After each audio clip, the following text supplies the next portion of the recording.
Soybean की फसल में सही टाइम पर सही खाद अगर मिल जाए तो हमारी उत्पादन पर बहुत अच्छा असर पड़ता है। अगर हम सही टाइम पर सही खाद ना डालें तो हमारा उत्पादन बहुत कम होता है।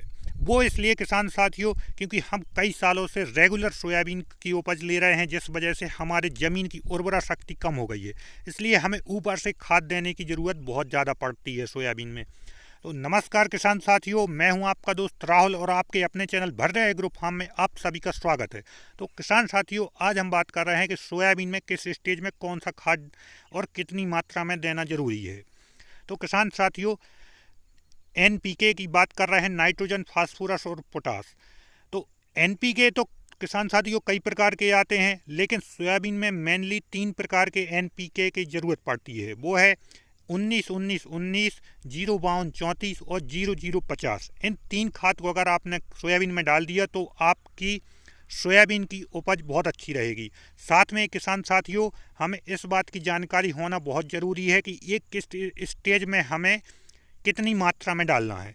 अगर हम 19-19 की जगह 0-52-34 डाल देते हैं तो कोई फ़ायदा नहीं होगा, बल्कि थोड़ा बहुत नुकसान हो सकता है। और अगर 0-52-34 की जगह हम 0-0-50 का स्प्रे कर देते हैं तो भी कोई फ़ायदा नहीं होगा, हमारा पैसा ही वेस्ट जाएगा। तो किसान साथियों, आज हम बात कर रहे हैं कि किस स्टेज में कितनी मात्रा में कौन सा एनपीके का स्प्रे करना चाहिए। तो सबसे पहले किसान साथियों हम बात कर रहे हैं एनपीके 19-19-19। इसमें नाइट्रोजन, फास्फोरस और पोटास सेम मात्रा में है 19-19 के अनुपात में। तो किसान साथियों, इसको डालने की सही स्टेज होती है फूल आने से पहले की अवस्था। उस टाइम सोयाबीन को ग्रोथ की ज़रूरत पड़ती है, सोयाबीन में हरेपन की ज़रूरत पड़ती है, और साथ में किसान साथियों इसको डालने से हमारी ग्रोथ अच्छी होती है, उसका तना मजबूत होता है और उसकी जड़ें अच्छे से विकास करती हैं, जिस वजह से फूल अधिक मात्रा में आते हैं। तो सबसे पहले हमें 19-19 का स्प्रे करना है। इसकी जो मात्रा हमें रखनी है वो 600 से 700 ग्राम प्रति एकड़ की रखनी है। साथ में आपको लगभग 200 लीटर पानी में प्रति एकड़ का स्प्रे करना है। फिर इसके बाद हम बात करते हैं एनपीके 0-52-34 की। किसान साथियों, 0-52-34 का स्प्रे करने का सही टाइम होता है जैसे ही फूल हमारे खेत सोयाबीन में आ चुके हैं और उसके बाद वो फल में कन्वर्ट हो रहे हैं, उस टाइम आपको एनपीके 0-52-34 का स्प्रे करना चाहिए, क्योंकि उसमें नाइट्रोजन कम 0 है। ना तो हमें सोयाबीन में किसी प्रकार की ग्रोथ की ज़रूरत है, ग्रोथ उसकी पहले हो चुकी है। अब उसमें हमें उसके तने को मजबूत और जो फूल से फल कन्वर्ट हो रहा है, वो कई बार आपने देखा होगा कि फूल से जो फल कन्वर्ट होता है तो फूल झड़ जाते हैं, या छोटा सा वो फल रहता है वो भी झड़ने लगता है। तो वो सोयाबीन की कमजोरी के कारण होता है कि उसका पौधा तना कमज़ोर होता है, इस वजह से वो झड़ता है। अगर 0-52-34 का आप स्प्रे करते हैं तो हमारा पौधा बहुत मजबूत रहेगा, जिससे जो भी हमारे छोटे छोटे फल हैं वो सारे बड़े फल में कन्वर्ट हो जाएंगे।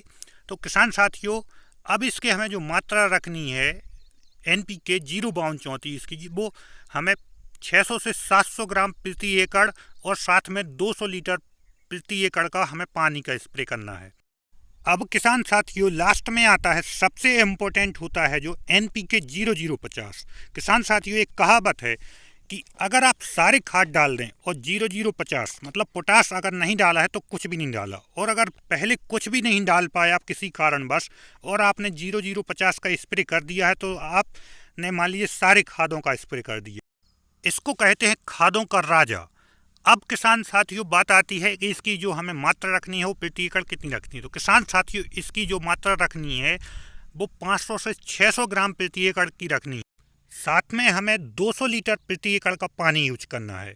अब किसान साथियों, बात आती है कि जब हम ये स्प्रे कर रहे हैं तो कौन कौन सी सावधानियां रखनी है। तो किसान साथियों, हम किसी भी प्रकार के एनपीके का स्प्रे करें उस टाइम खेत में नमी होना बहुत ज़रूरी है। हम उसी टाइम स्प्रे करें जब खेत में अच्छी खासी नमी हो, तो बहुत अच्छे इसके रिजल्ट हमें मिलेंगे। साथ में आप इसमें किसी भी प्रकार के खरपतवार नाशक दवा का स्प्रे ना करें, और अगर आप कीटनाशक का स्प्रे करना चाहें तो आप किसी भी प्रकार का इसमें कीटनाशक का साथ में स्प्रे कर सकते हैं। तो किसान साथियों, अगर ये आप लोगों को जानकारी अच्छी लगे तो प्लीज़ मेरे चैनल भर्रे एग्रो फार्म को सब्सक्राइब जरूर करें। किसान साथियों, अगर बहुत से किसान साथी बोल रहे थे कि यहाँ पर कॉन्टैक्ट नंबर के लिए, तो उन किसान साथियों के लिए मैंने अपना एक फेसबुक पेज बनाया है भर्रिया एग्रो फार्म नाम से। आप वहाँ जाके उस पेज को लाइक कर सकते हैं और वहाँ पर डायरेक्ट मैसेंजर पे बात कर सकते हैं। वहाँ पर आपको कॉन्टैक्ट नंबर भी मिल जाएगा जिससे हम लोग डायरेक्ट बात कर सकते हैं। किसान साथियों, अगर ये आप लोगों को जानकारी अच्छी लगती है तो प्लीज़ मेरे चैनल भर्रिया एग्रो फार्म को सब्सक्राइब करें, लाइक करें, कमेंट करें। वीडियो देखने के लिए बहुत बहुत धन्यवाद।